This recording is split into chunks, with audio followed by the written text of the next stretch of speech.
We're joined now by our ag economist, Dr. John Michael Riley. And John Michael, this past week we saw prices jump, possibly with the change in the administration. Lots of big news for sure. Certainly, we've got the new administration in place now, and a lot of executive orders came through on that initial day and since then.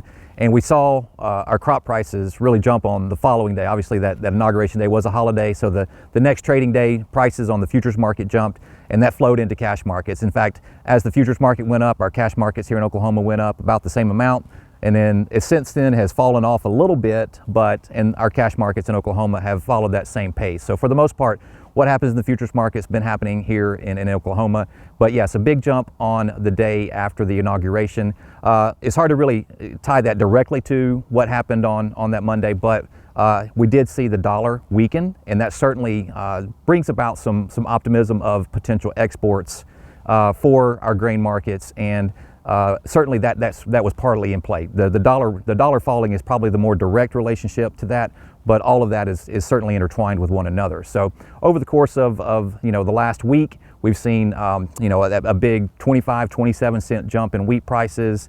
Cotton prices really popped that same day. Both of those are very export heavy, and so definitely helped that the dollar weakened. Since then, they've fallen off a little bit, but for the most part, a good strong day. And even though they've fallen off a little bit, still pretty decent prices relative to where we've been. On that note, let's run the numbers and kind of see what those commodities are looking like at this stage. Absolutely. I'll stick with Dr. Anderson's Medford benchmark. I don't want to have too many changes, but in Medford, wheat prices yesterday were right at $4.98 a bushel. Corn prices $4.62, soybean prices $9.60 a bushel, and then nationally cotton prices are hovering right around 70 cents a pound. So that's where we currently are at, again, north central Oklahoma area. Let's talk about basis and how that kind of factors in, and then where we are as compared to normal. Right, so I've talked a little bit about futures markets, brought in some cash prices. Obviously, cash price minus futures price is what basis is. And I talked about toward the end of last year how basis was weaker, and we're still experiencing some of that. Right now, across most of Oklahoma, wheat basis is 60 to 85 cents lower than the futures market. So that's cash prices relative to futures.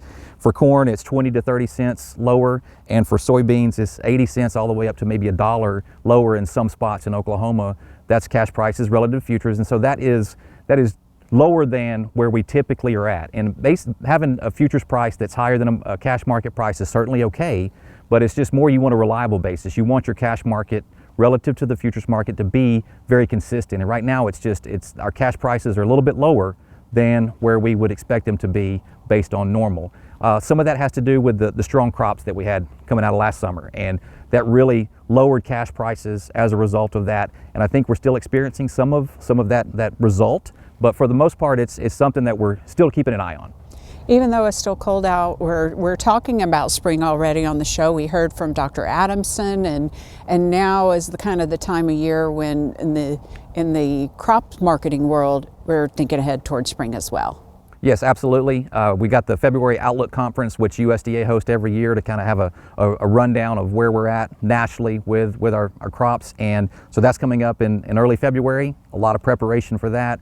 Farmers are probably either filling out their surveys, or maybe they have done it or will be doing that to think about how they're going to allocate those acres, something that the market is certainly keying on, and we're certainly keeping an eye on here in Oklahoma. And you keep an eye on those reports when they all come out and interpret them for us, which we very much appreciate it. Happy to do it. Okay, John Michael, thanks a lot. We'll see you again soon.